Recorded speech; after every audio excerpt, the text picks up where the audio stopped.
ठहरिए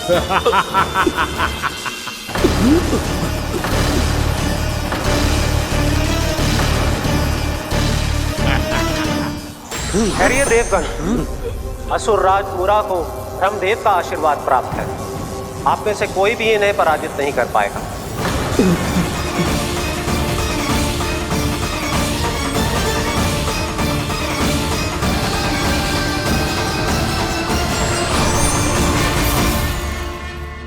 एक अवसर और देता हूं देवराज, युद्ध या अधीनता, क्या उत्तर है तुम्हारा देवराज?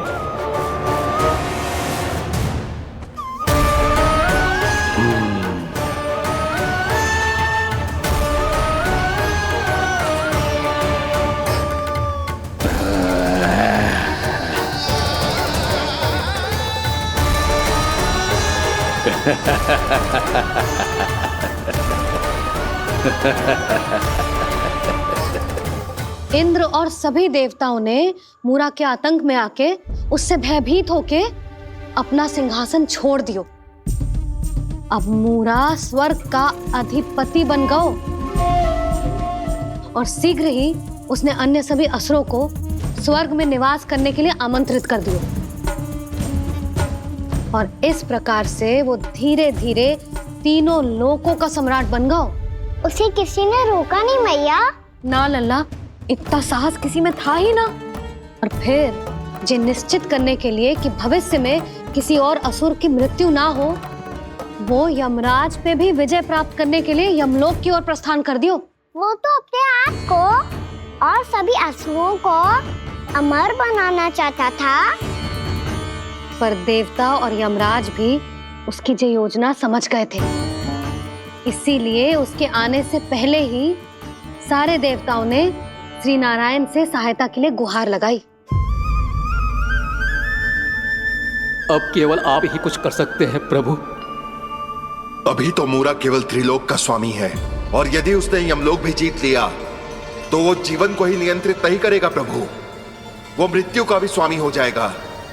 ऐसे में पहले सृष्टि का संतुलन तो नष्ट होगा प्रभु, और फिर स्वयं सृष्टि ही नष्ट हो जाएगी। ऐसा नहीं होगा यमदेव, नियति ऐसा होने ही नहीं देगी। विधि रचेगी खेल और मैं बनूंगा माध्यम। असुर राज मूरा का सामना मैं करूंगा। बस आप मुझे चुनौती देने के लिए उसे तैयार कर लीजिए, चाहे उसके लिए आपको साम दाम दंड भेद कोई भी उपाय क्यों ना अपनाना पड़े।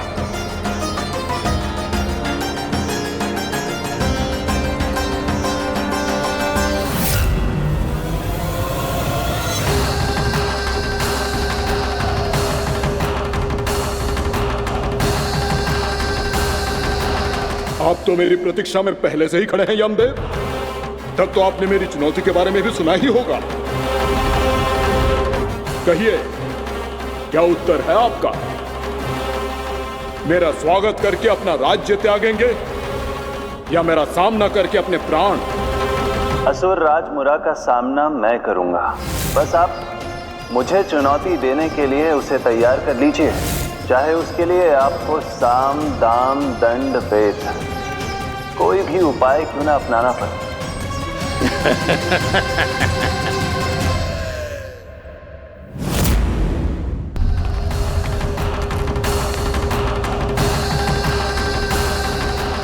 आप तो मेरी प्रतीक्षा में पहले से ही खड़े हैं यमदेव। तब तो आपने मेरी चुनौती के बारे में भी सुना ही होगा। कहिए, क्या उत्तर है आपका?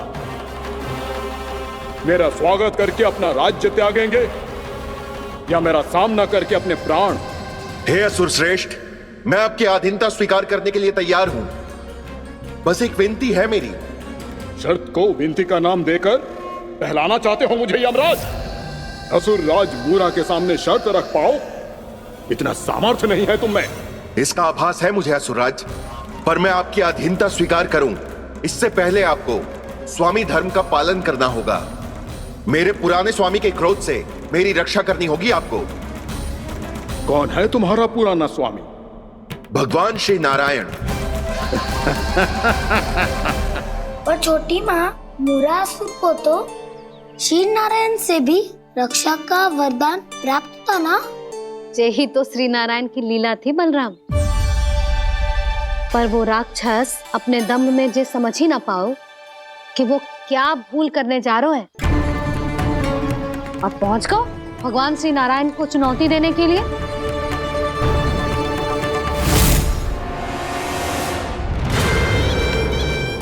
वहीं ठहर जाओ असुर राज मुरा।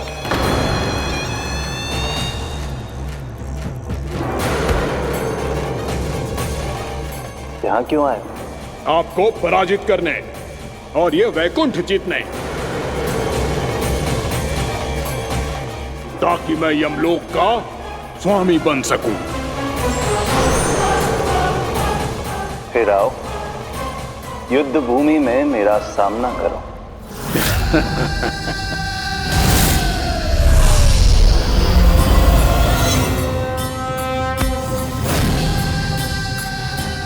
ये नहीं जानते कि इनसे ना हारने का वरदान तो मैं पहले ही प्राप्त कर चुका हूं, इसलिए युद्ध ठीक से आरंभ हो पाए उससे पहले ही इन्हें जीत लूंगा मैं।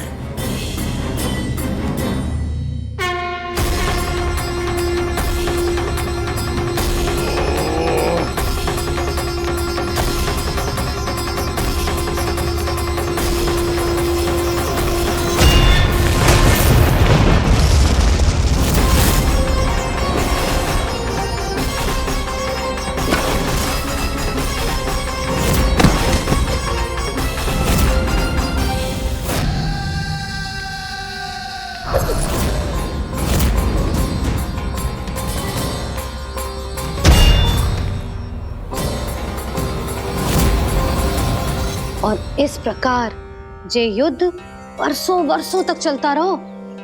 दोनों योद्धा पूरे ब्रह्मांड में अनेक अस्त्रों शस्त्रों के साथ युद्ध करते रहे।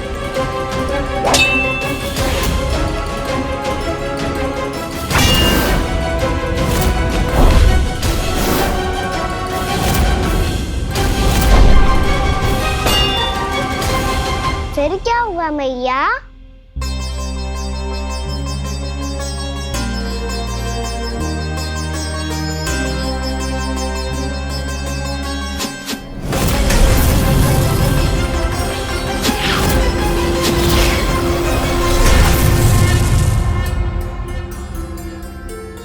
उस युद्ध को कभी समाप्त हुआ हो, पर कैसे?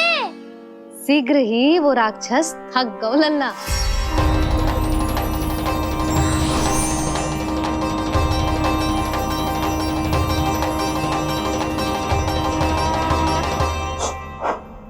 खड़े खड़े देख क्या रहे हैं नारायण? आक्रमण कीजिए, वध कर दीजिए मेरा।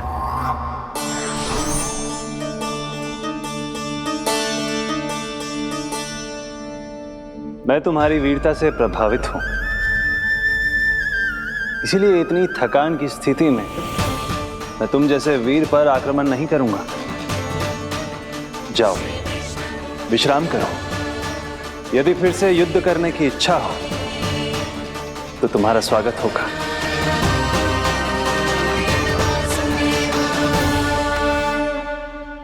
जे कह के श्री नारायण बद्रिका आश्रम चले गए और वहां हिमवत नाम की एक कंदरा में ध्यान लगा के बैठ गए। उधर वो राक्षस विश्राम करने लगो। अनेकों दिन बीत गए और अब वो राक्षस मूरा फिर से स्वस्थ होके बलवान हो गया था। उसने अपनी सारी शक्ति फिर से प्राप्त कर ली थी। श्री नारायण ने उस पर दया करी थी, पर वो फिर से श्री नारायण को छलने को तैयार होगा।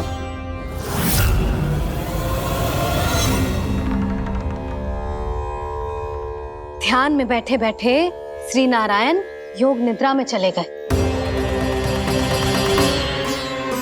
पर दुष्ट मूरा इसी अवसर का लाभ उठा के उनकी कंदरा में घुस आयो, ताकि वो सोते हुए श्री नारायण पे आक्रमण कर सके।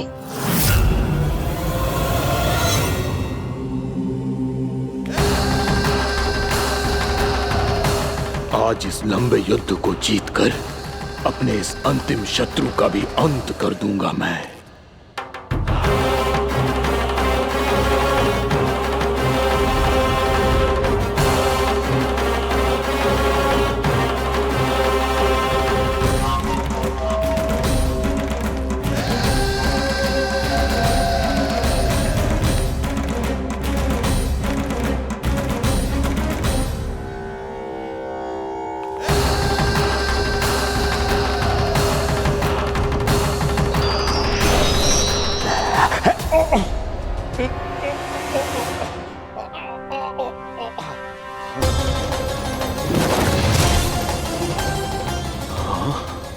दुष्ट राक्षस,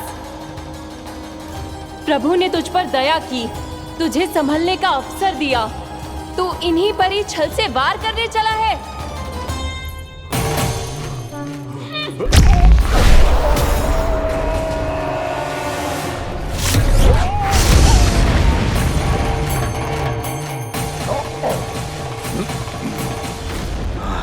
मैं अजय हूँ, मुझे कोई पराजित नहीं कर सकता। ब्रह्मा का वरदान है मुझे। तूने नारायण से अपराजय होने का वरदान मांगा था मूर्ख। उनकी शक्ति से नहीं, ध्यान से देख, मैं तेरी मृत्यु हूँ, मृत्यु।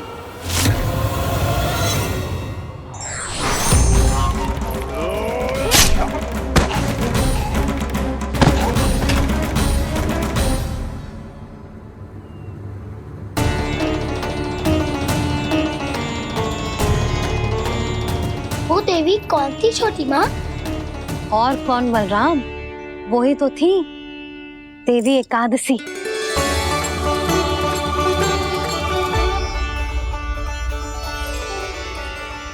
मुझे क्षमा कीजिए प्रभु, आपकी आज्ञा के बिना ही युद्ध करके आपके शत्रु को मृत्यु के घाट उतार दिया। क्षमा नहीं, आपकी तो प्रशंसा होनी चाहिए देवी। असुर राज को मारकर आपने सभी देवताओं को मुक्त करवाया है। इस पापी के अहंकार से तीनों लोकों की रक्षा की है आपने। आप एकादशी की तिथि पर मेरी एकादश इंद्रियों से उत्पन्न हुई हैं। इसीलिए मेरे सभी भक्त आपको उत्पन्न एकादशी के नाम से जानेंगे। सभी तिथियों में आपका स्थान सर्वश्रेष्ठ होगा। जिस तरह आपने राक्षस के आक्रमण से मेरी रक्षा की है, उसी प्रकार एकादशी के दिन व्रत करके जो भी भक्त आपकी कथा सुनेगा, मैं स्वयं उसकी रक्षा करूंगा। जो आपकी पूजा करेगा, उसे मेरी विशेष कृपा प्राप्त होगी और उसके साथ साथ उसे मिलेगा धन, सिद्धि और मोक्ष।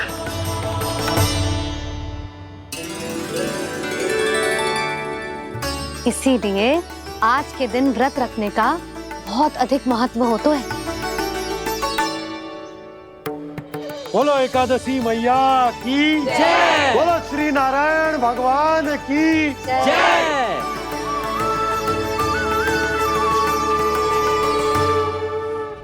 प्रभु की कृपा से एकादशी का महत्व भी पता चल गो और मेरा व्रत भी सफल होगा। अभी नहीं भूला राम, एकादशी का व्रत पूरी तरह तभी सफल होता है जब द्वादशी के दिन उसे पूरा किया जाता है।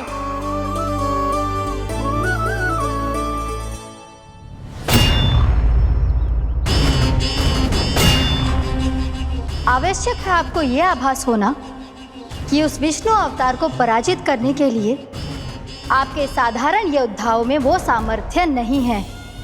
वो विष्णु अवतार कुछ अधिक ही असाधारण है।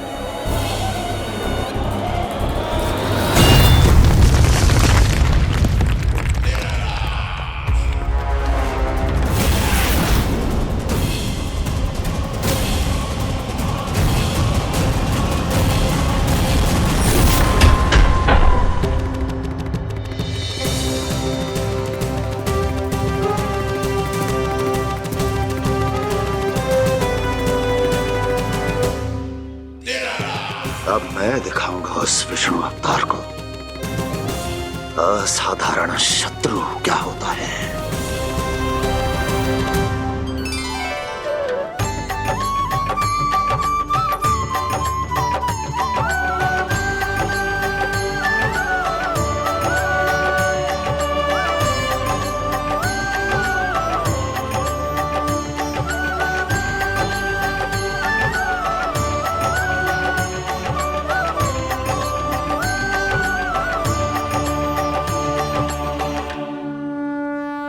मामा अधीर हो रहे हैं, पर मैया ने मुझे अभी तक बाहर जाने की आज्ञा नहीं दी है। अभी उन्हें किसी और राक्षस को यहाँ भेजने से रोकने के लिए मुझे ही कुछ करना होगा।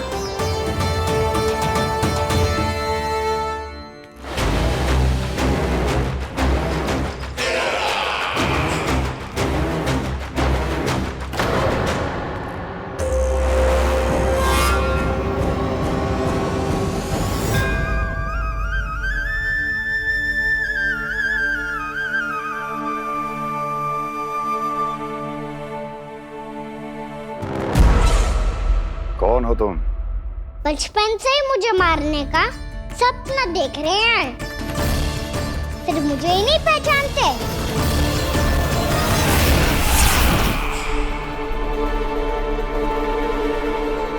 बचपन से विष्णु अवतार। कोई कान्हा बुलाता है तो कोई मुरलीधर पुकारता है, कोई माखन चोर कहता है, कोई कहता है चिच्चोर। पर विष्णु अवतार इस नाम से तो बस आप ही मुझे बुलाते हो मामा जी। इतना साहस ये तो यहाँ आ गया है।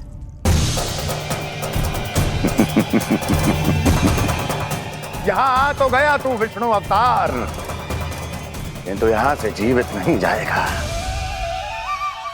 तेरे शीश को तेरे धड़ से अलग कर दूंगा मैं।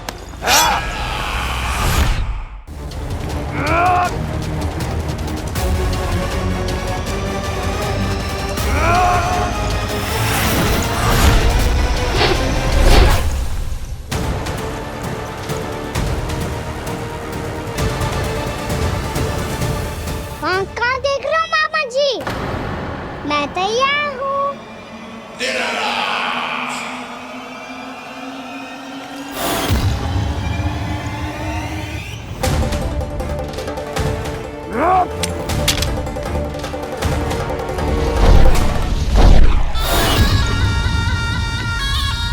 मामा जी, आप सदैव इसी तरह क्रोध में रहते हो क्या?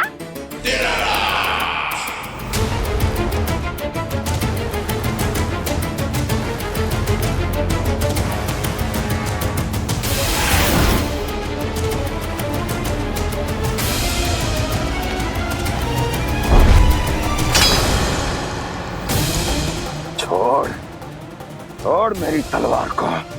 छोड़ो तो तब जब पकड़ा हूँ।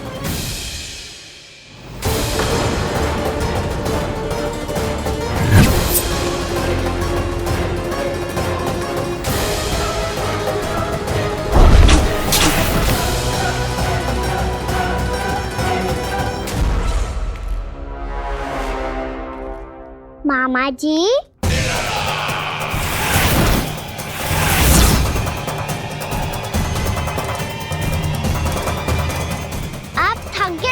थोड़ा विश्राम कर लो। आपका तो पता नहीं, मैं अवश्य थक गया हूँ।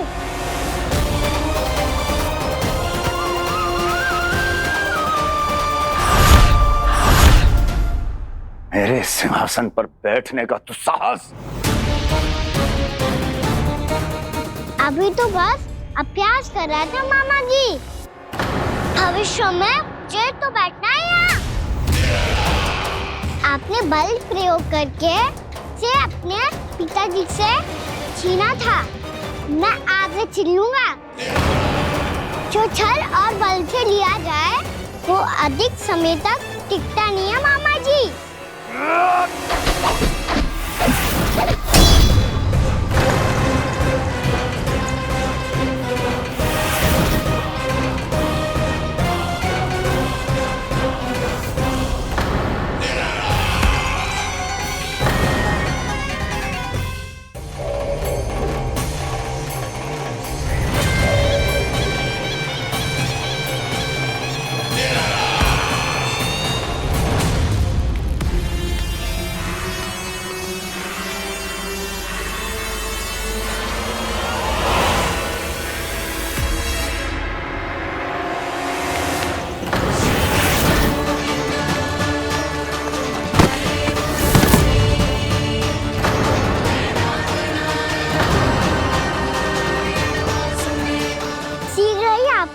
सिंहासन छोड़ना होगा।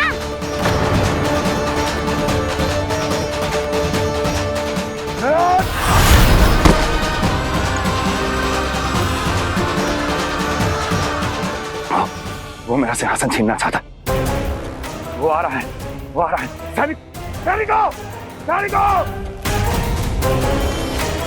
दुर्जन, बंद कर दो सभी द्वार और झरोखे, सब के सब। इसकी हर संभावना पर इतना कड़ा पहरा बिठा दो कि ना तो कोई महल के भीतर आ सके, ना तो बाहर जा सके। मुझे महल की चप्पे चप्पे की सूचना चाहिए। जाओ।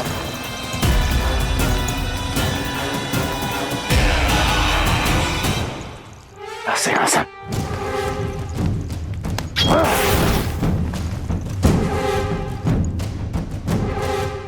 अब आ, दुष्ट मायावी, ए छलिया विष्णु अवतार, मैं कंस तेरी प्रतीक्षा कर रहा हूं। देखता हूं मेरे सिंहासन पर कैसे बैठता है तू। मुझे तो बस कुछ समय चाहिए था, वो मिल गया। अब करते रहिए आप प्रतीक्षा।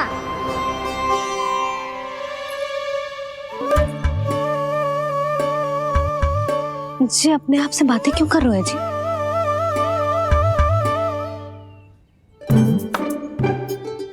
आप मुस्कुरा क्यों रहे हो? ना कछु ना। बताओ क्यों मुस्कुरा रहे हो? तुम्हीं पर गए हैं जी। जब तुम व्रत करती हो तो तुम भी ऐसा ही करती हो। इसी प्रकार भूख अधिक लगने पर अपना ध्यान भटकाने के लिए स्वयं से ही बड़बड़ाती रहती। होगा। आपको तो बस मेरा उपहास उड़ाने के लिए बहाना चाहिए।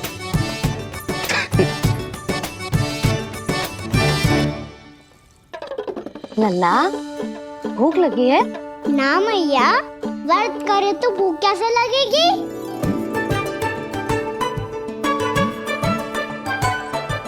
यदि लगी हो तो छोटे बालकों को थोड़ी बहुत भूल चूक क्षमा होती है। कछु ना तो फल तो तू खा ही सकते है। अब तो पूरे नियम और विधि विधान से व्रत तोड़ूंगा। कल द्वादशी के सुबह मुहूर्त के अनुसार। ठीक।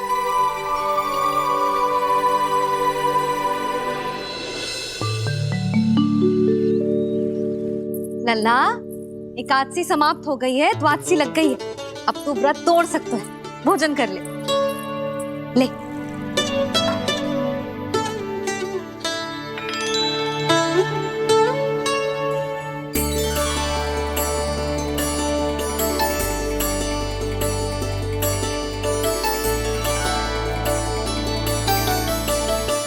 आज तो कार्य कर लीजिएगा। मैं ना चाहती कि सब गांव वाले फिर से आपका उपहास उड़ाएं। अरे, इसी क्षण कार्य आरंभ करना आवश्यक ना है। कुछ खा तो लो। कल भी पूरे दिन व्रत में रहे, अब तो कुछ खा लो। ना, अभी बिल्कुल भूख ना है। और हाँ भगवान, तुम्हें चिंता करने की आवश्यकता नहीं है। आज मैं किसी को भी 2 शब्द कहने का अवसर नहीं दूंगा। अरे, कुछ खाओगे पियोगे नहीं तो कैसे रहोगे?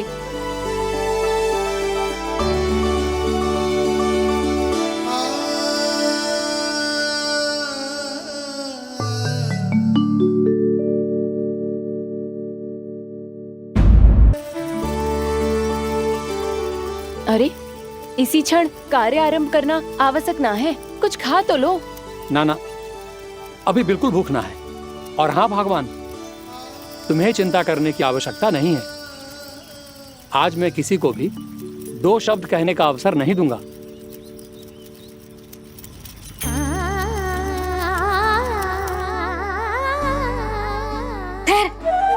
मैं तेरे लिए मट्ठा लेके आती हूँ। व्रत के बाद पीने से पेट ठंडा रहता है। रुक।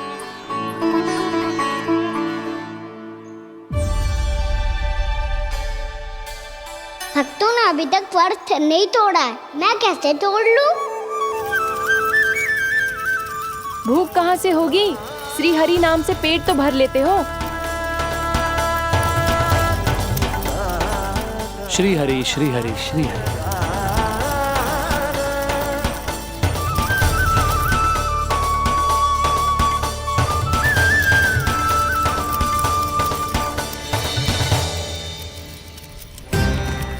हरि हरि प्रभु हरि, हरि हरि प्रभु हरि, हरि हरि प्रभु हरि, हरि हरि प्रभु हरि।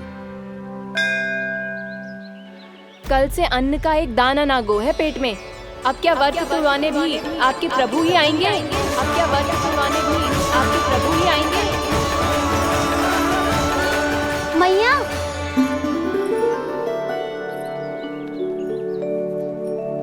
मैया पहले व्रत तोड़ के कच्चू खा तो लो। अभी ना, लौट के आने के बाद। हाँ,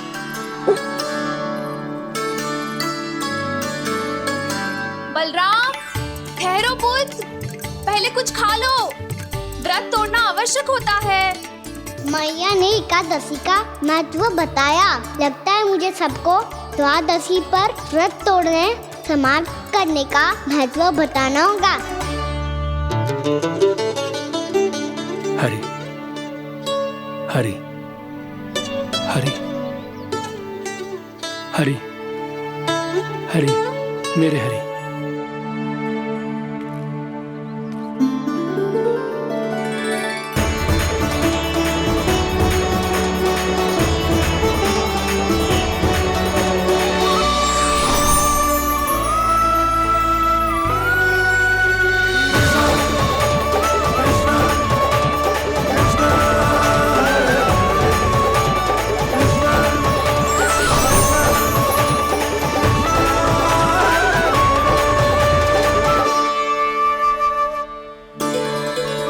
अभी अभी तो मैंने बच्चों की मां को वचन दिया था कि आज किसी को शिकायत करने का अवसर ना दूंगा, और अब मैं प्रभु श्री हरि की कल्पना जसोमती रानी के लल्ला में ही करने लगा। ना ना, ये ठीक ना है।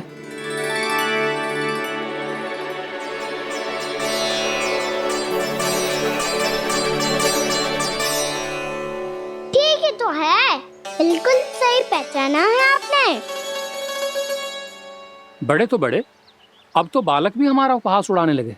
मैं आपका उपहास नहीं उड़ाने आया, मैं तो आपके एकादशी के व्रत को पूरा कराने आया हूँ।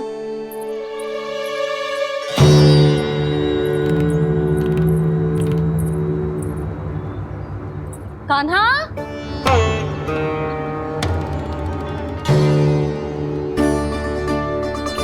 तो ये रे आपकी छड़ी और ये रे मेरी पीठ। सेक देना तापड़ तोड़। आज तो इसकी पीठ सेक के रहूंगी मैं। मैया घर पे भूखी मुझे ढूंढ रही होगी। लो, आज द्वादशी के दिन पहले प्रहर में भोजन करके अपना एकादशी का व्रत पूरा करो आप। धन्यवाद राजकुमार, पर अभी हमें भूख नहीं है। बहुत सारा काम पड़ा है, और अभी थोड़ी ही देर में शंकरी बहन भी अपनी मटकी लेने आती होंगी।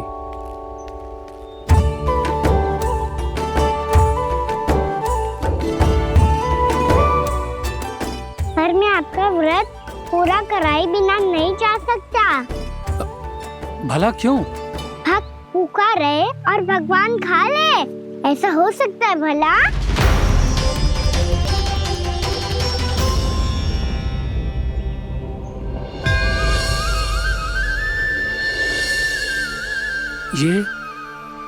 ये कैसा भ्रम हो रहा है मुझे? मुझे लगता है अपना काम करना चाहिए। द्वादशी के पहले प्रहर में व्रत पूरा करना बहुत आवश्यक होता है। ना तो एकादशी का व्रत भी पूरा ना माना जाता। इतनी सारी ज्ञान की बातें तुम्हें कैसे पता है लल्ला?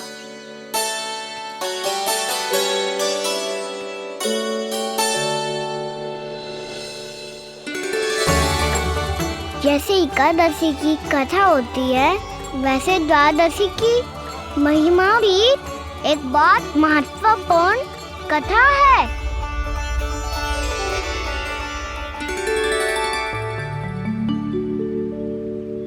कैसी कथा?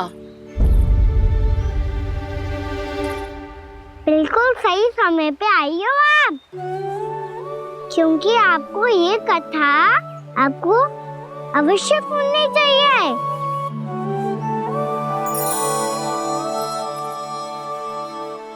मुझे क्यों? पहले सुन तो लिया, फिर स्वयं ही पता चल जाएगा।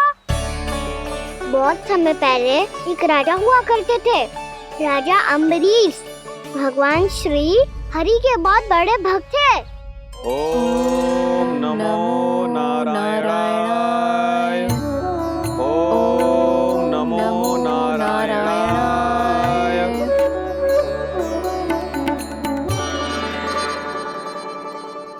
नेक पुण्य के काम करते थे वो। अपनी पत्नी के साथ हरि का नाम जपते रहते थे। उन्होंने 12 माह एकादशी का व्रत करो निर्जल पास किया, और जब उनकी 12वीं एकादशी का व्रत वासंती के दिन तोड़ने का समय हुआ, तभी महर्षि दुर्वासा अपनी 100 शिष्यों के साथ उनके महल में पधारे।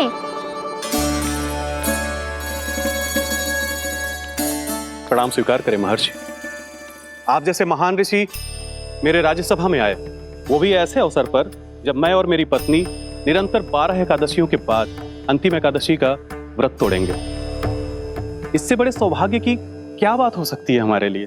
आज आपके साथ साथ मेरा और मेरे शिष्यों का एकादशी व्रत भी पूरा होगा। संभव है प्रभु की इच्छा यही हो कि हम सब अपना व्रत एक साथ तोड़ें। ये तो अत्यधिक प्रसन्नता की बात है महर्षि। तो फिर ठीक है, हम सब यात्रा से थके हैं। व्रत तोड़ने से पहले हम स्नान करना चाहते हैं। जैसी आपकी इच्छा महर्षि। जब तक आप लोग लौटेंगे तब तक आपके सारे प्रबंध यहाँ हो चुके होंगे।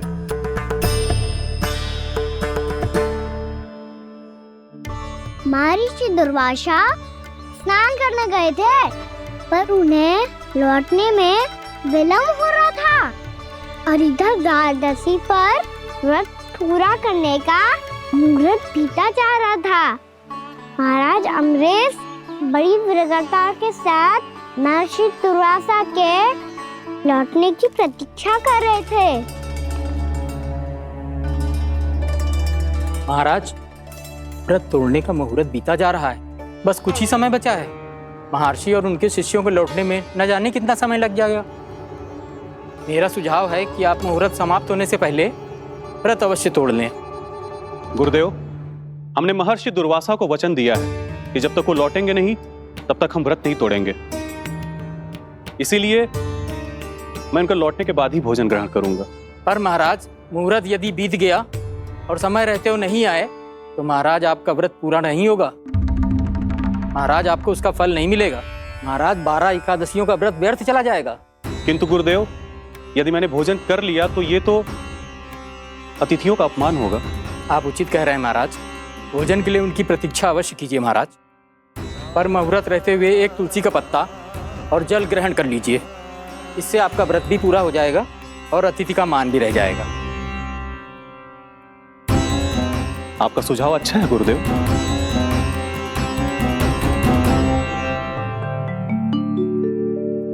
जैसे ही महाराज ने तुलसी का पत्ता खाया, वैसे ही महर्षि दुर्वासा लौट आए। महाराज,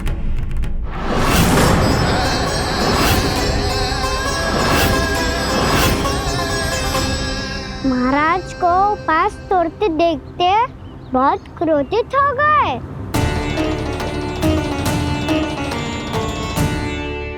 बहुत बड़े भक्त हैं आप, परंतु आप ये नहीं जानते अपने अतिथियों के साथ कैसा व्यवहार करना चाहिए।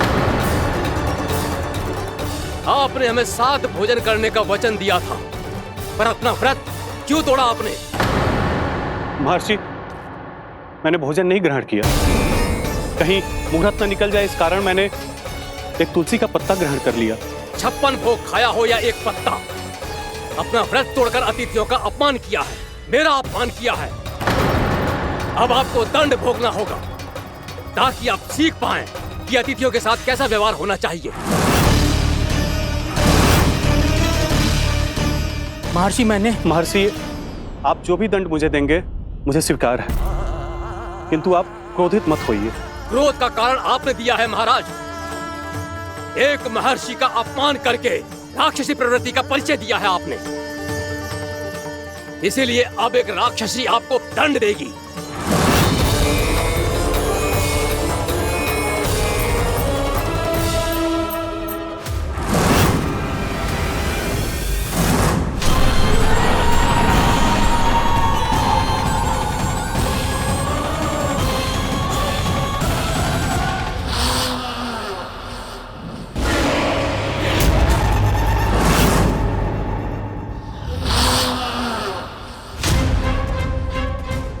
हे प्रभु, यदि मैंने सच में महर्षि का अपमान करने की भूल की हो तो मैं उसका परिणाम भोगने के लिए प्रस्तुत हूं।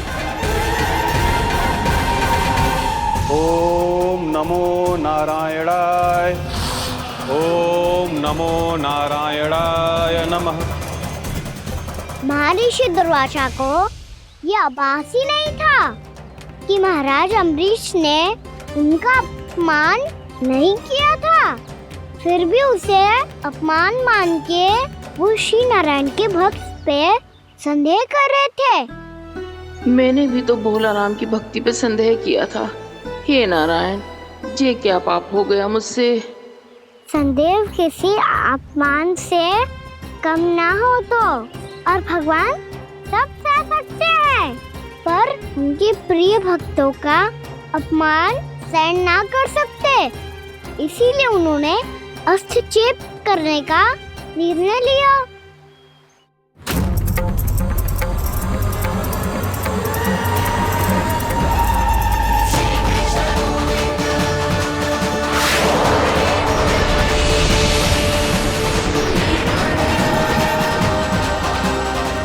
ओम नमो नारायणाय।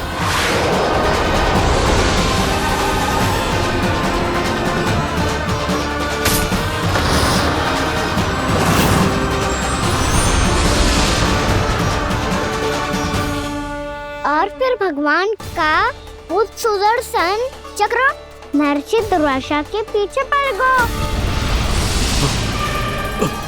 ये चक्र तो मेरी ओर बढ़ रहा है। ओम नमो नारायणाय। ये कैसे संभव हो सकता है? कोई रोको इसे, कोई रोको इसे।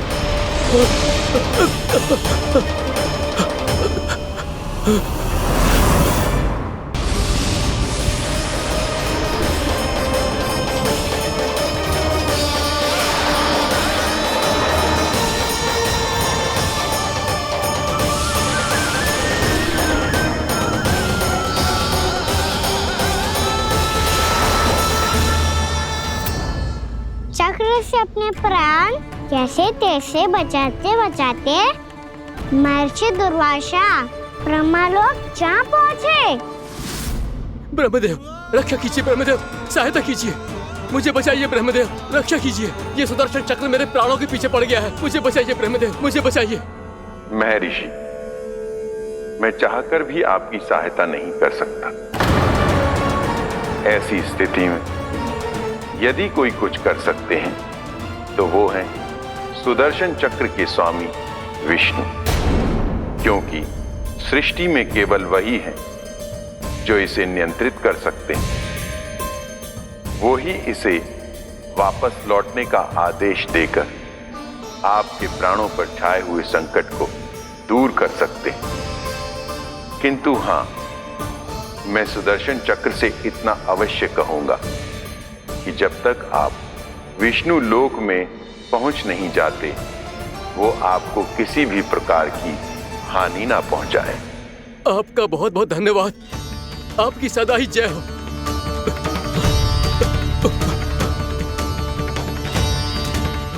फिर क्या था? भागते भागते महर्षि दुर्वासा सीधे भगवान श्री हरि के शरण में बैकुंठ पहुंच गए।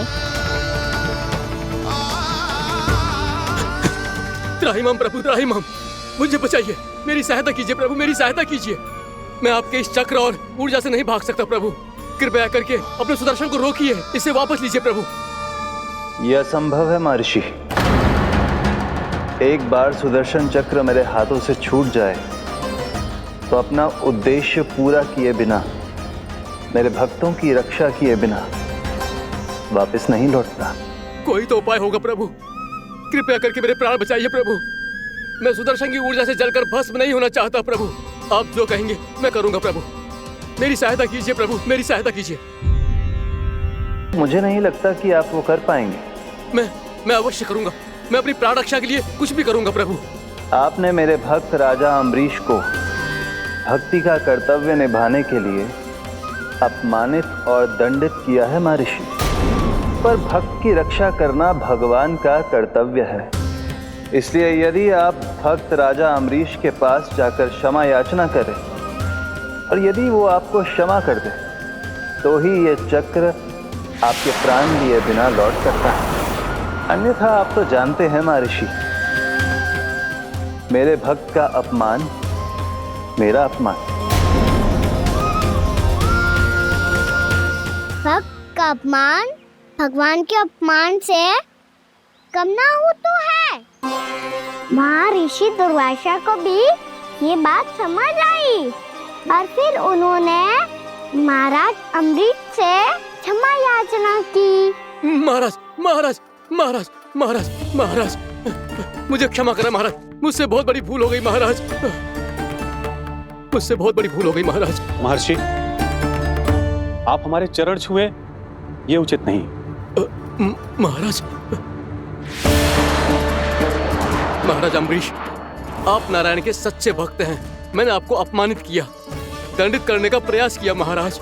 इस अपराध के लिए मुझे क्षमा कीजिए महाराज, और इस सुदर्शन चक्र से मेरे प्राण बचाइए महाराज।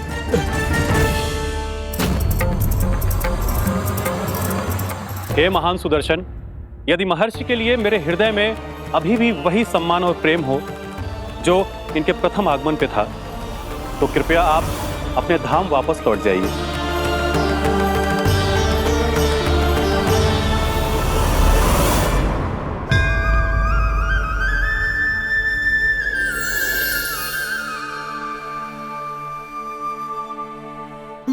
आपका बहुत बहुत धन्यवाद महाराज अम्बरीश।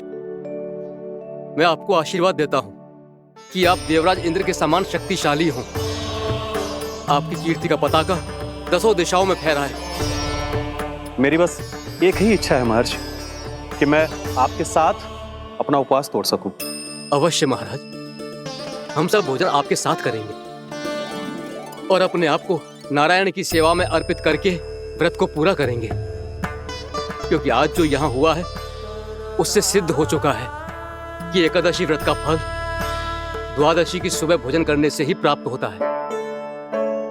इस कथा से हमें पता चलता है कि सभी को द्वादशी की सुबह भर पेट भोजन करके एकादशी का व्रत पूरा करना चाहिए। और दूसरी बात, भगवान की सच्ची भक्ति अपमान कभी ना करना चाहिए। उनके साथ सदैव प्रेम से व्यवहार करना चाहिए। यही भगवान को सबसे अधिक प्रिय है। भैया भोला राम, मैंने भी श्री हरि पे तुम्हारे विश्वास का उपहास उड़ाया था, मुझे क्षमा कर दो। ना ना, आप क्षमा मांगकर मुझे लज्जित मत करो। आप तो मेरी बहन जैसी हैं। जब महर्षि दुर्वासा जैसे महान ऋषि को भी प्रभु के भक्त से क्षमा मांगनी पड़ी, तो मैं तो बहुत ही तुच्छ हूँ। मुझे आपकी किसी भी बात का बुरा ना लगा। पर पता है प्रभु को कौन सी बात सब बुरा रखता है? कौन सी बात? जब उनका भक्त भूखा रहे, हमें भी अपना व्रत पूरा ना करे। और जैसा कि आप सभी ने अभी कथा से सीखो है, एकादशी के व्रत को द्वादशी की सुबह अवश्य पूरा करना चाहिए। अब आप जाओ, अपना व्रत पूरा करो।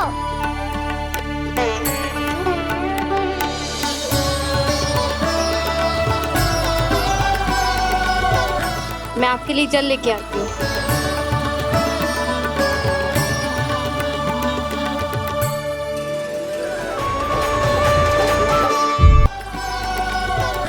मैं आपके लिए जल लेके आती हूँ।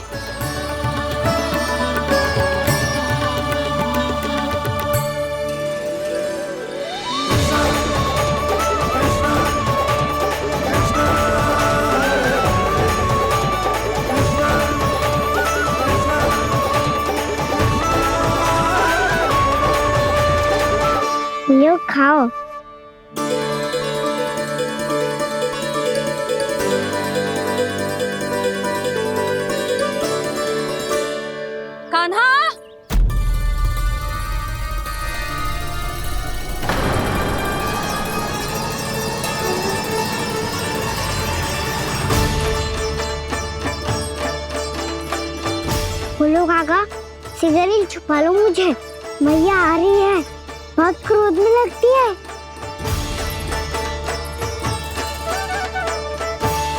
आज तो बहुत दंड मिलेगा। अभी क्षण भर पहले तो ये साक्षात भगवान के रूप में बात कर रहे थे और अब अचानक ही ऐसे बालक बन गए जो मैया से दंड मिलने के भय से व्याकुल हैं। बोला काका, किस सोच में पड़ गए? सिगरेट छुपा लो मुझे।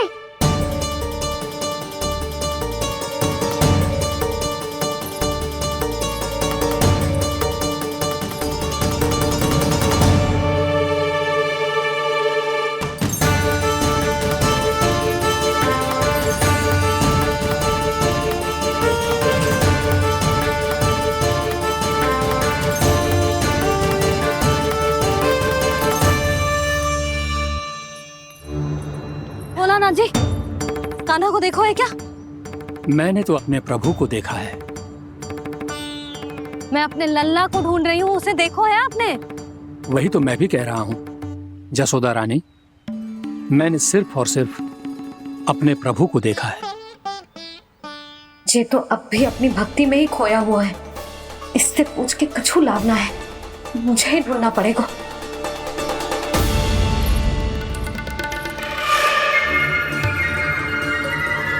बच गए। शंकरी मौसी, कान्हा को देखो है क्या कहीं?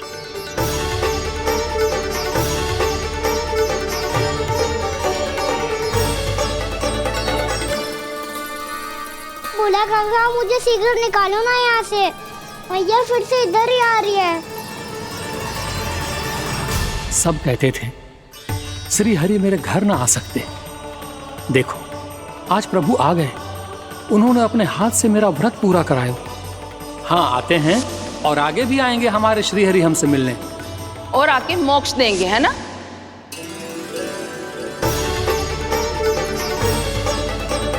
सिगरेट निकालो ना बोला काका, भैया आ रही है।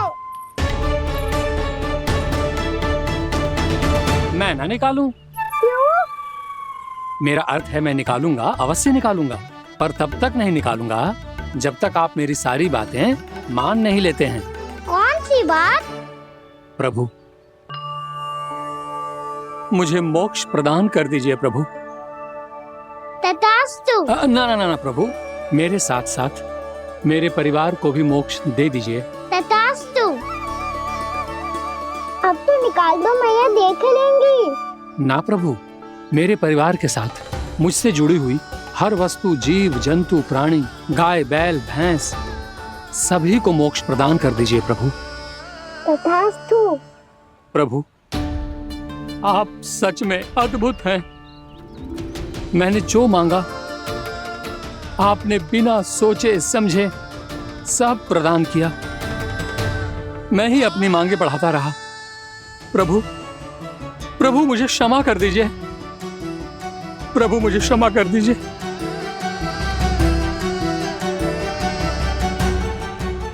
आइए प्रभु।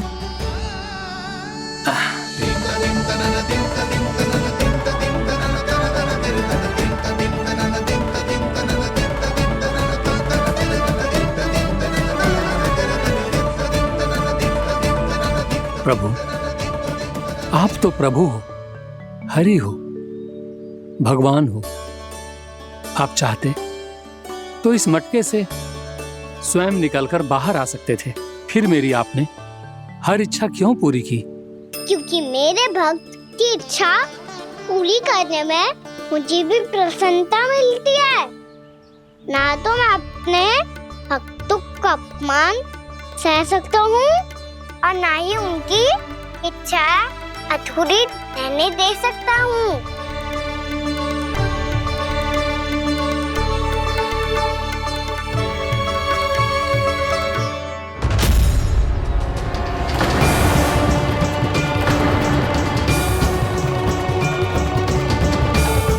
क्या कही थी तूने? हाँ, कि तू फिर से छल ना करेगा। फिर मुझे बिना बताए घर से बाहर कैसे निकलो? क्षमा करना मैया, पर जो आपने सिखाया था मैंने तो उसी का ही पालन करो है। फिर से चतुराई कर रहे हो ना? हाँ? आप ही ने तो कही थी ना, यदि कछु करने से किसी को हानि ना पहुंच रही हो या फिर किसी अच्छे कार्य में सहायता हो रही हो तो आज्ञा लेने की आवश्यकता ना होती। यदि तेरे कछु करने से किसी और की कोई हानि ना हो रही हो या किसी के अच्छे कार्य में सहायता हो रही हो तो मुझसे आज्ञा लेने की आवश्यकता ना है।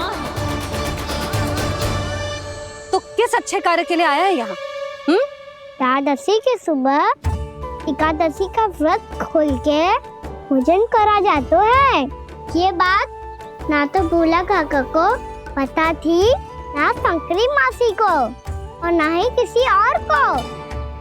और तुझे पता थी? हाँ, मेरी मैया ने बहुत अच्छे से सिखाया है मुझे। जैसे कल तूने एकादशी कथा सुनाई थी ना, आज वैसे ही तेरे लल्ला ने सबको द्वादशी कथा सुनाई है। सच्ची यशोदा रानी जी, इसने तो हमारी आंखें ही खोल दी। और भाभी, सच तो ये है कि मुझे भी ना पता था कि ये इतना बड़ा ज्ञानी है और इतना अधिक समझदार।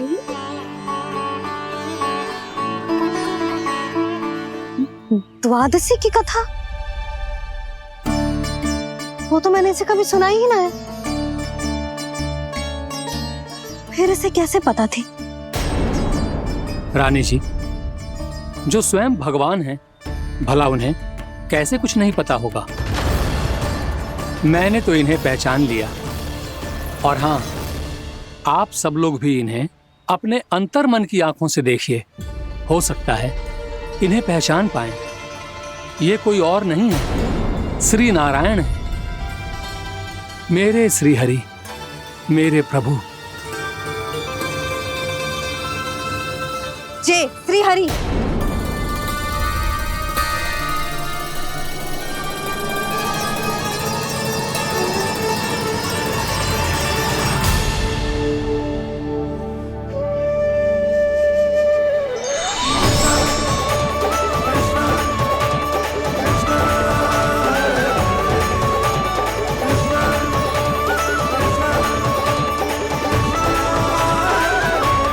ये क्या कर दिया भोला? जिस रास्ते को मैंने इतनी कठिनाई से बचा के रखा था, सबके सामने उसे उजागर कर दिया तुमने।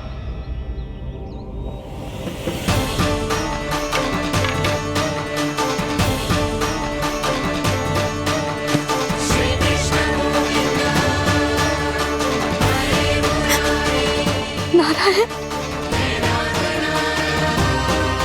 नारायण, श्री नारायण।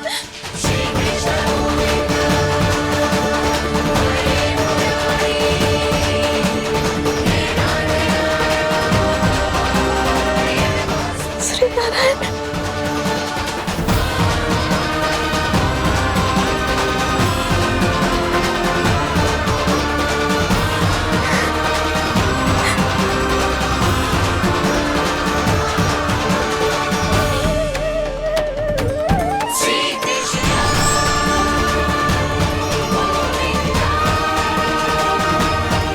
श्री नारायण प्रभु।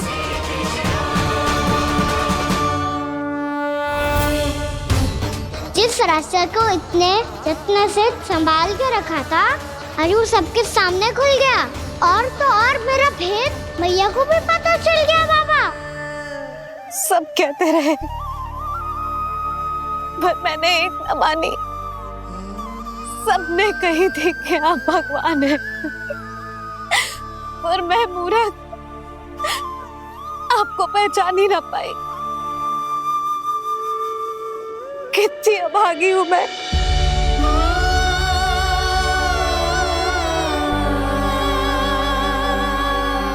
जिस मुंह से मुझे आपकी महिमा गानी चाहिए थी, उसी मुंह से मैंने आपको डांटा है।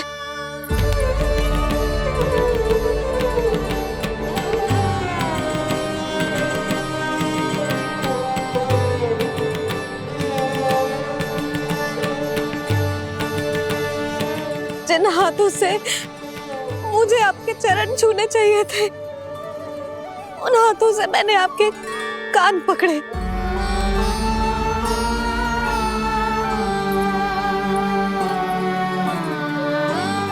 मुझे तो आपकी सेवा करनी चाहिए थी प्रभु, और मैंने आपको दंड दियो, आपको घर से बांध दियो।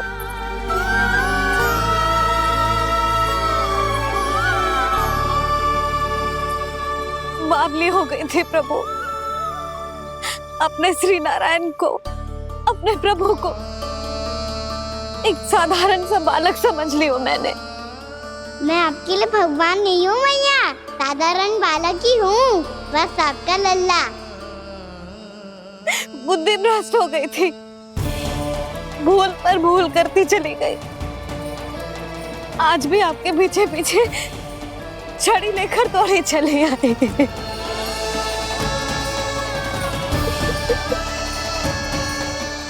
अपने आप को दोष मत दो मैया, आपके ममता के लिए तो जन्म लिया है मैंने। हमारा मन बदलने मत दो, मेरे लिए वही पुरानी भैया बनी रहो आप, और मुझे रहने दो आपका वही नटखट लल्ला। मुझे क्षमा कर दो प्रभु, मुझे क्षमा कर दो। बाबा ये कैसा अंत हो गया आज? मैया तो मुझे भगवान मानने लगी, पर मैं इसे स्वीकार नहीं कर सकता। अभी नहीं बाबा, इतनी शीघ्र नहीं। आप ऐसे खड़े क्यों बाबा? कुछ ऐसा करो ना कि मैया फिर से मेरे मैया बन जाए। उनकी दृष्टि में भक्ति नहीं, ममता चाहिए मुझे। कान्हा, मेरे सामर्थ्य में हो तो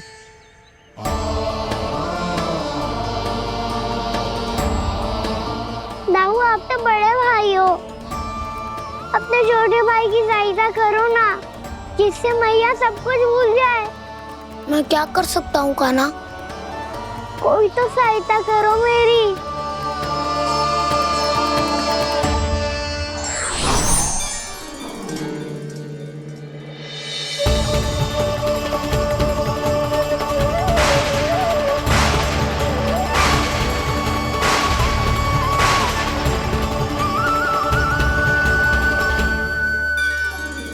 अपने आप को संभालिए प्रभु।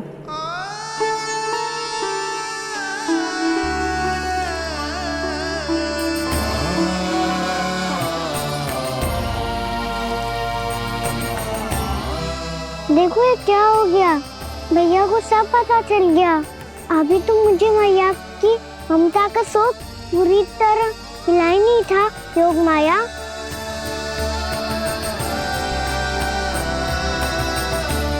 मेरी सहायता करो ना। कितनी अद्भुत है ममता की शक्ति। भगवान को भी एक साधारण बालक बना देती है। बालक की बना रहना चाहता हूँ मैं, नहीं चाहता दिव्य होना, नहीं चाहता भगवान बनना। बस मैया की गोद में रहकर ममता की रस से सेम को भिगोना चाहता हूँ। इनकी डांट फटकार का सुख पाना चाहता हूँ। कुछ भी करे योग माया, पर इन सबको भुला दो मेरा सत्य।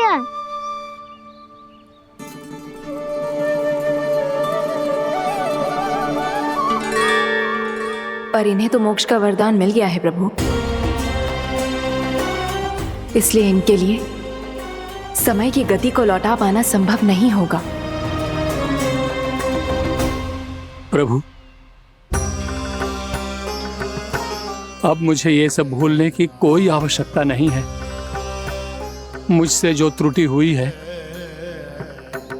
अब वो दोबारा कभी नहीं होगी,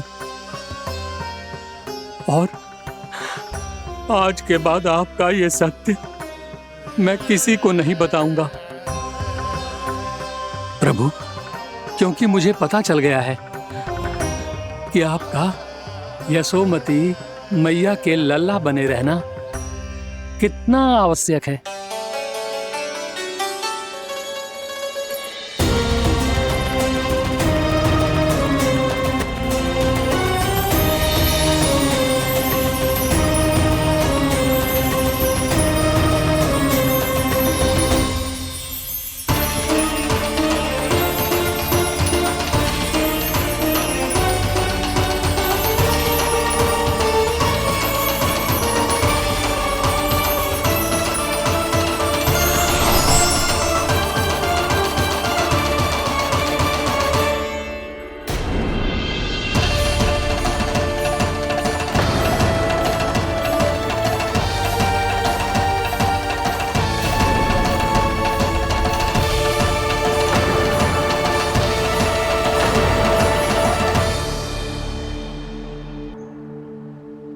आपकी छड़ी। पहले चुपके से भाग जा तो है, फिर स्वयं ही छड़ी भी पकड़ा रहे हैं? नटखट कहीं का। हंसी आ रही है? अरे किस बात पे इतनी हंसी आ रही है रे? हाँ?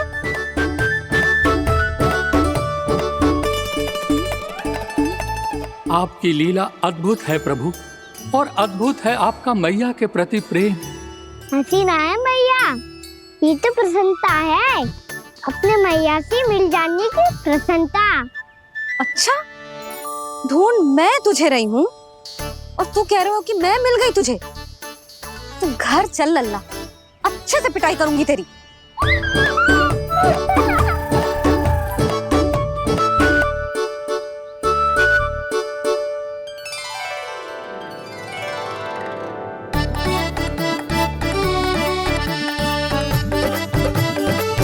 जब पिटाई से गाल लाल होंगे ना तेरे, तब हंसी बंद होगी तेरी।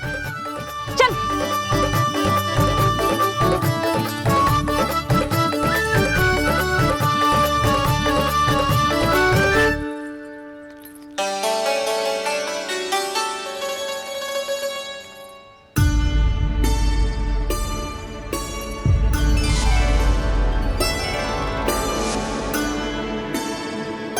लगता है भैया की और चतन स्मृति वापस आ रही है।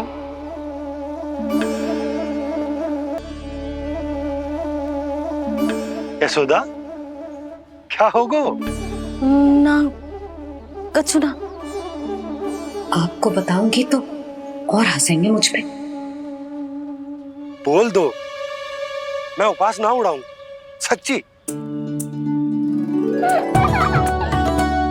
देखो देखो इसे कैसे हंस रहे हैं। मेरे हाथ में छड़ी है, मैया क्रोधित है, पर जे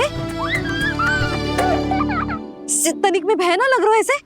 हाँ, हंसे जा रहे हैं।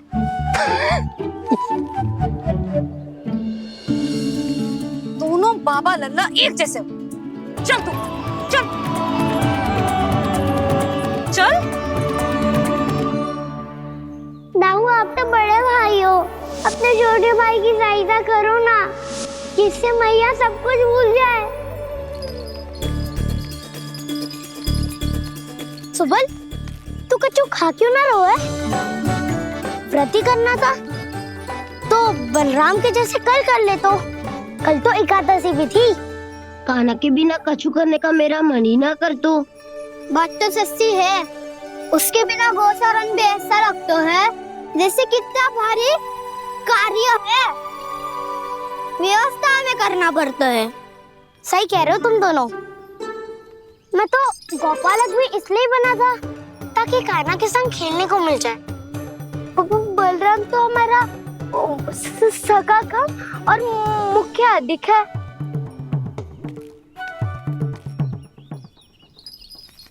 रुक जाओ, तुम सब कुछ देर विश्राम कर सकते हो।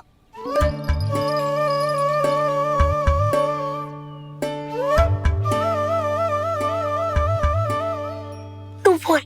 ना मैं ना बोलूंगा, तुम दोनों ही बोलो। और तुम सबका सखा पहले हूँ और टोली का मुखिया बाद में, इसलिए घबराने की आवश्यकता नहीं है। जो भी बात है बिना हिचक बता सकते हो मुझे। तो फिर कुछ ऐसा करो ना कि कान्हा फिर से हमारे साथ गोचारण करने के लिए आने लगे।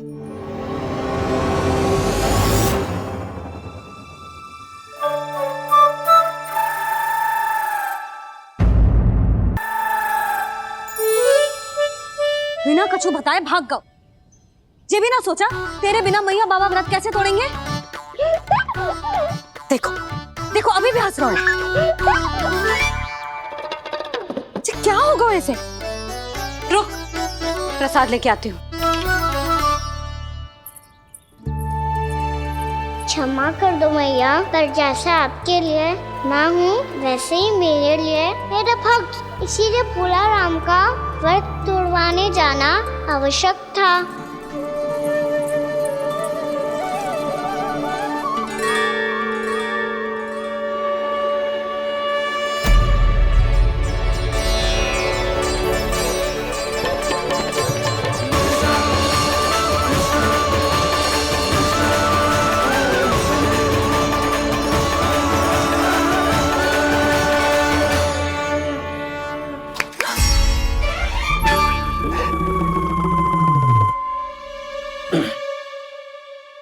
यशोदा, फिर से खो गई तुम। अरे कौन से स्वप्न लोक में चली जाती हो तुम बार बार? हमें भी बताओ। माया का प्रभाव ममता पर अधिक समय तक नहीं रह पाता प्रभु।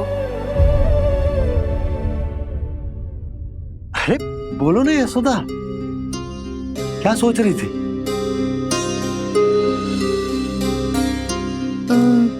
मैंने ना श्री नारायण को देखो है। हाँ वो तो मैं भी देख रहा हूँ, यही तो है हमारे सामने। ये वाले ना, तो मैंने साक्षात श्री नारायण को देखो है, वो भी अपने कान्हा के भीतर देखो। कान्हा के भीतर? ना मतलब कान्हा और ये दोनों आमने सामने थे। मैं कुछ समझो ना यशोदा। नारायण और कान्हा दोनों आमने सामने थे? ना, मेरे कहने का अर्थ है कि कान्हा और श्री नारायण एक दूसरे के आगे पीछे थे। अच्छा, तो मतलब श्री नारायण आगे थे और कान्हा पीछे था। पर अगर कान्हा पीछे था तो तुमने कैसे देखा? ओहो, कान्हा आगे था, श्री नारायण पीछे थे।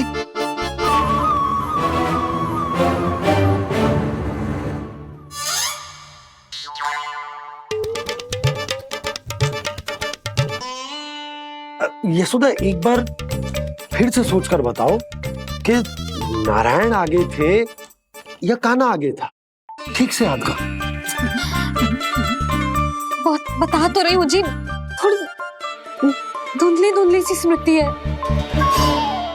बाबा, इससे पहले कि उनके संदेह की अग्नि स्मृति की वायु पाकर और भड़क जाए, कुछ भी करो पर बुझाओ इसे। स्वप्न देखो है तुमने? हाँ, संभव है स्वप्न ही था। पर यदि स्वप्न था तो सुबह सुबह उठते ही उसकी स्मृति क्यों ना आई? अब क्यों आ रही है उसकी स्मृति? और वो भी तब से जब से मैं भोनाराम के यहाँ से कान्हा को लेके आई हूँ। और जब मैं गई थी तो छड़ी मेरे हाथ में थी, पर फिर कान्हा ने मुझे छड़ी दी और मैं बैठी हुई थी। इस बीच कछु तो हुआ है। भैया की और चेतन स्मृति वापस आ रही है। अब मुझे ही कुछ करना होगा। मुझे लगता है जी, जब मैं वहाँ गई ना, भैया व्रत पूरा करने का सुबह मुहूर्त निकल जाएगा और अब तो भूख भी बहुत तीव्र लग रही है। हे नारायण, मैं तो भूल ही गई कि लल्ला भी तो कल से भूखा है।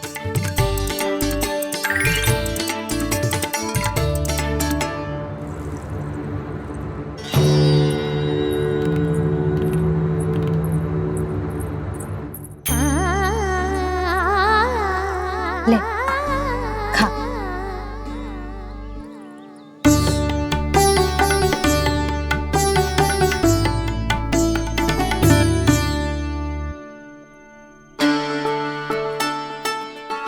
संतान की चिंता में सब कुछ भुला दे, ऐसी ही होती है ममता। और कान्हा को अच्छे से पता है कि इसको लाभ कैसे उठाना है। हाँ बाबा, लाभ ना, मैं तो मैया की ममता का आनंद उठाना चाहता हूँ, जितना संभव है उससे भी अधिक।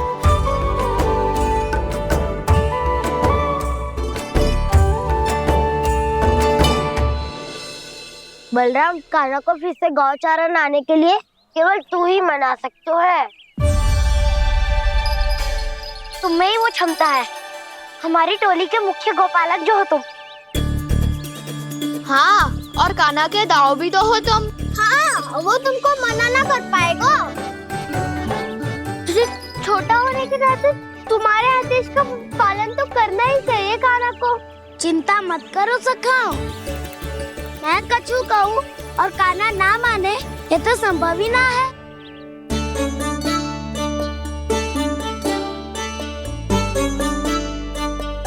आज जो हुआ ना जाने और कितने समय तक मेरा सत्य आपसे छिपा रह पाएगा, इसीलिए अब से अधिक समय मैं आपके साथ ही बिताऊंगा। मैंने कह दिया तो समझ लो, पत्थर पे रेखा खिंच गई। कल से कान्हा हम सबके साथ अवश्य आएगा। अपना सारा समय हमारे साथ बिताएगा वो।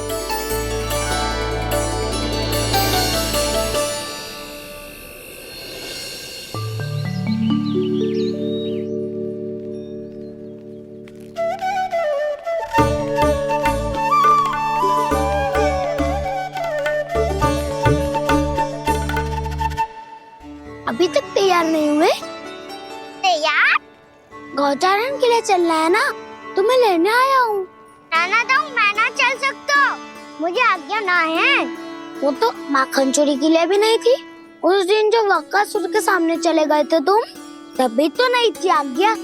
इसलिए आज्ञा का बहाना मत ही बनाओगा ना। बहाना नहीं दाऊ, मैं तो सच्ची कह रहा हूँ। मैया को फिर से दुखी ना कर सकते हो और हम सबको दुखी कर सकते हो तुम। आज मैं तुम्हारी एक ना सुनूंगा कान्हा। घर पे रहते हुए कितने सप्ताह हो गए तुम्हें? तुम गोपालक हो कान्हा, गोपालन करना तुम्हारा दायित्व है। आज तुम्हें हमारे साथ चलना ही पड़ेगा। ना दाऊ, मैं ना चल पाऊंगा। बलराम, तुम तो कह रहे थे कि कान्हा तुम्हारी हर बात मानता है, पर इसने तो बड़े भाई का अनादर कर दिया। रुक जाओ कान्हा, सत्य बताओ, तुम छोटी माँ के कारण वन नहीं चल रहे हो? या अब तुम्हें हमारे साथ रहना ही अच्छा नहीं लगता? कहीं ऐसा तो नहीं गौचारण में तुम्हारी रुचि समाप्त हो गई हो? ना दाऊ, ऐसा कछु ना है। मुझे गौचारण की बात प्रिय है और आप सबका साथ भी। तो फिर वन चलने में क्या समस्या है तुम्हें? अपने दाऊ की बात मान लो और चलो चुपचाप। मैंने सबको वचन दिया है कि तुम हम सबके साथ चलोगे। पर दाऊ, मैंने भैया को भी वचन दिया है कि मैं नहीं जाऊंगा। इसका अर्थ है कि मेरे वचन का कोई मूल नहीं है। मैं तुमसे बड़ा हूँ कान्हा, तुम्हें मेरी आज्ञा माननी चाहिए। मुझे भी तो वचन दिया था तुमने। दाऊ, आप समझ क्यों ना रहे? मैंने कहा ना, मैं नहीं जा सकता। रुक जाओ कान्हा।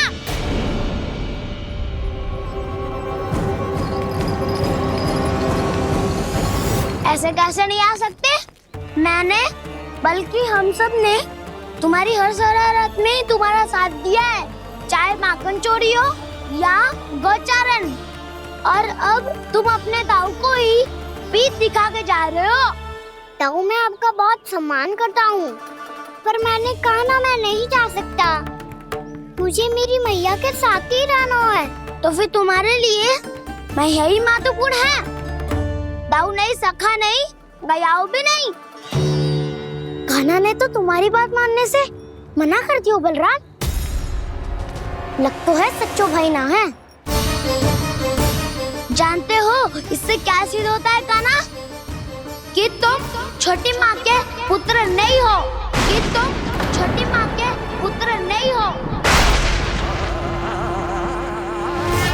दाऊ, ये क्या कह रहे हो आप? और नहीं तो क्या, तुम उनके वास्तविक पुत्र होते तो अपने दाऊ की आज्ञा कभी नहीं टालते।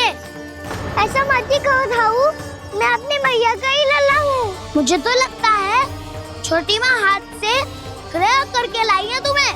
अब ऐसा क्यों बोल रहे हो दाऊ? क्योंकि मैं वो सत्य देख रहा हूँ जो तुम नहीं देख पा रहे हो।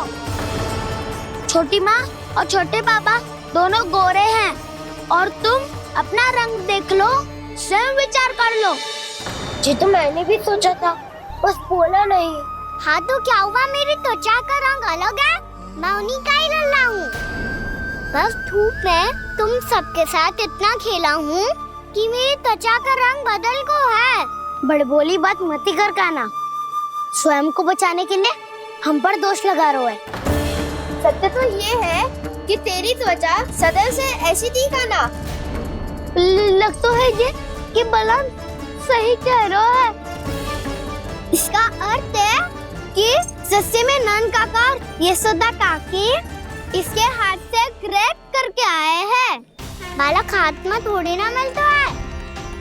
हमारे घर में जो बछड़ा है उसको तो मेरे बाबा हाथ से ही लाए थे, पर मुझे हाथ से कोई ना लायो है। मैं अपनी मैया का ही लल्ला हूँ, यशोमती मैया का नंदाला ही हूँ मैं। तुम्हें वन चलना है तो चलो या फिर मत चलो, और छोटी माँ और छोटे बाबा का लल्ला बनने का स्वांग करने की कोई आवश्यकता नहीं है।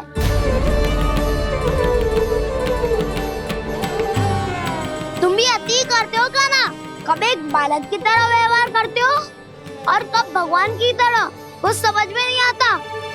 भगवान की तरह? मैंने भगवान क्या क्या? हाँ हाँ कह दिया तो कह दिया। खड़े खड़े मेरा मुंह क्या देख लो, चलो। या फिर तुम सबको भी अपने मैया के पल्लू में बंधकर घर पे ही रहना है।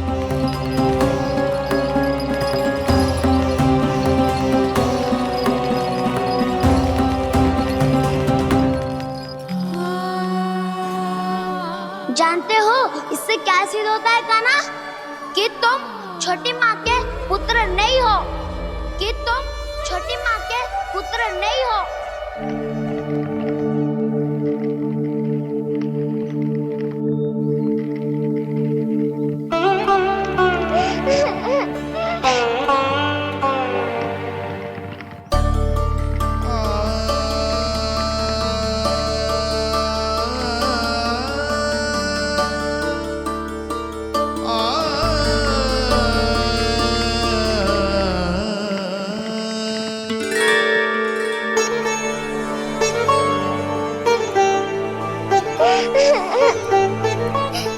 क्या हो लल्ला, रो क्यों रहो?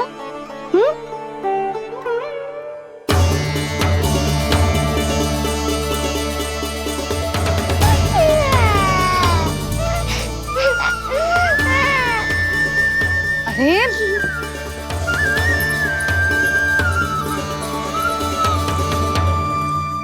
मैया को ना बताए को लल्ला, क्या हुआ? हाँ लल्ला, क्यों रो रहे हो लल्ला?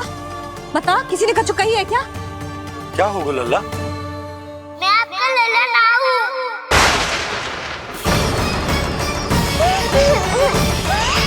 ऐसा क्यों कह रहे हो तू? क्या होगा? आपका भी लल्ला ना